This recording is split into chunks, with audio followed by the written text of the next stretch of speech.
साथियों नमस्कार, स्वागत है आपका हमारे YouTube channel study circle with BP में। हम चर्चा कर रहे हैं मध्य प्रदेश शिक्षक भर्ती वर्ग 1 चयन परीक्षा के रिजल्ट के बारे में।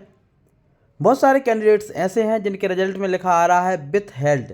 ये विथ हेल्ड क्या है, इसके बारे में जानकारी देंगे आपको और बताएंगे कि एक बार आप भी अपने रिजल्ट को चेक करें, क्या आपके रिजल्ट में भी क्या विथ हेल्ड लिखा हुआ आ रहा है, क्या है पूरी जानकारी आपको बताएंगे। साथ ही आपको बताएंगे क्वालिफाई और डिसक्वालीफाई के दायरे क्या हैं।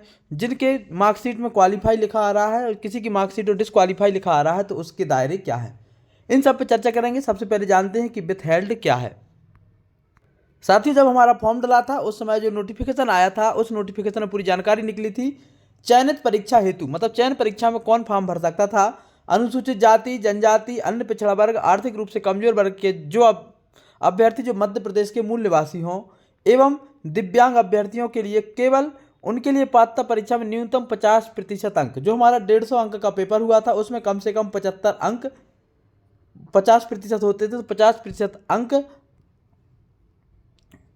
अर्हकारी अंक का लाभ मान्य किया जाएगा जब उनके पास मध्य प्रदेश के समक्ष अधिकारी द्वारा जारी वैध प्रमाण पत्र उपलब्ध होगा। अन्यथा की स्थिति में पात्रता परीक्षा में न्यूनतम अर्हकारी अंक 60% के आधार पर ही चयन परीक्षा हेतु पात्रता मान्य होगी। अन्य राज्य के आवेदकों के लिए पात्रता परीक्षा में न्यूनतम अर्हकारी अंक 60% के आधार पर ही चयन परीक्षा हेतु पात्र मान्यता की जाएगी।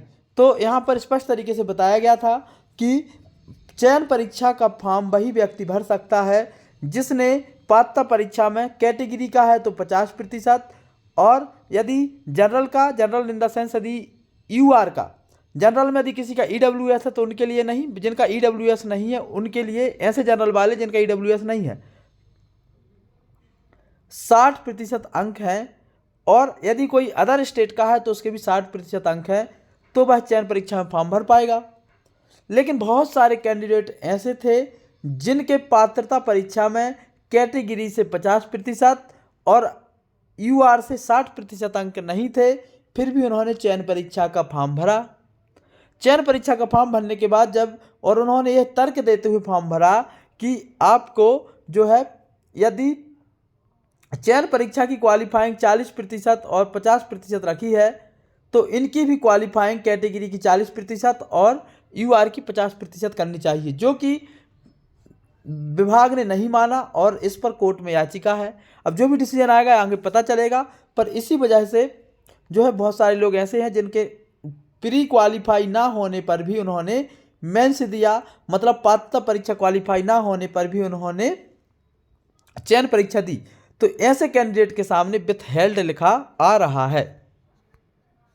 बाकी साथियों, चयन परीक्षा में क्वालिफाइंग जो मार्क्स हैं ये हमारी रूल बुक कहती है। रूल बुक को जिसने नहीं पढ़ा है एक बार बहुत अच्छे से पढ़ लें।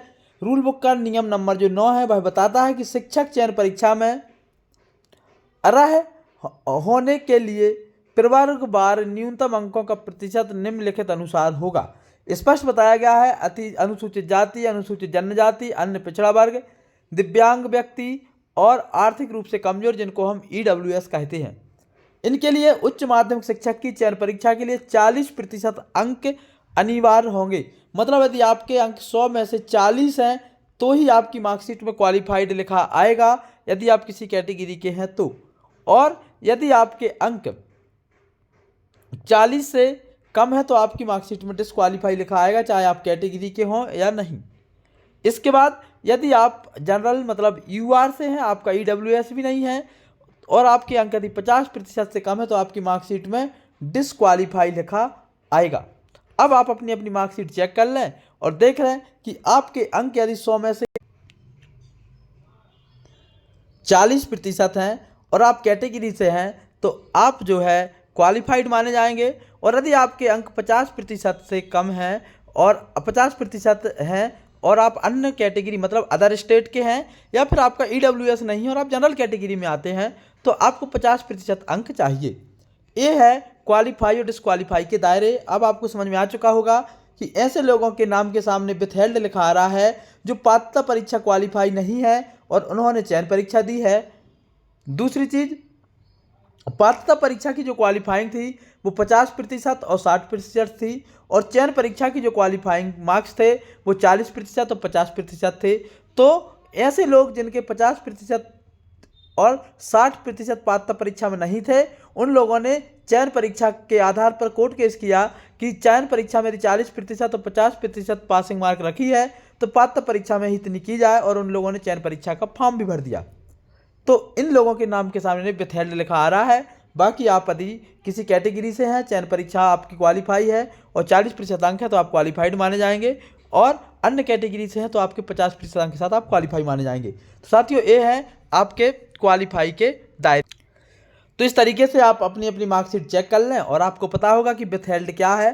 तो सबको बिल्कुल भी नहीं घबराना है। जिनके नंबर क्वालिफाइड है, पात्रता परीक्षा में जो क्वालिफाई नहीं थे और उन्होंने यदि चयन परीक्षा दी है, तो उनके नाम के सामने ही विथहेल्ड लिखा आ रहा है। बाकी जिन जो मार्कशीट है हमारी, उसमें क्वालिफाई और डिसक्वालीफाई के जो दायरे हैं, यदि आप कैटेगरी से हैं तो आपकी मार्कशीट के आपके 40% अंक हैं तो आपको क्वालिफाई लिखा रहा होगा, और यदि आप अन्य कैटेगरी से हैं, अदर स्टेट के हैं, और आपके अंक 50 हैं, मतलब 50% हैं, तो आपकी मार्कशीट के सामने क्वालिफाई लिखा रहा होगा, अन्यथा की स्थिति में डिसक्वालीफाई लिखा होगा।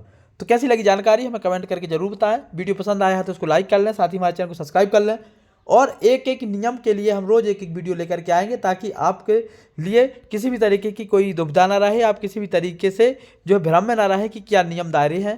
आज की इस वीडियो में इतना ही। जय हिंद।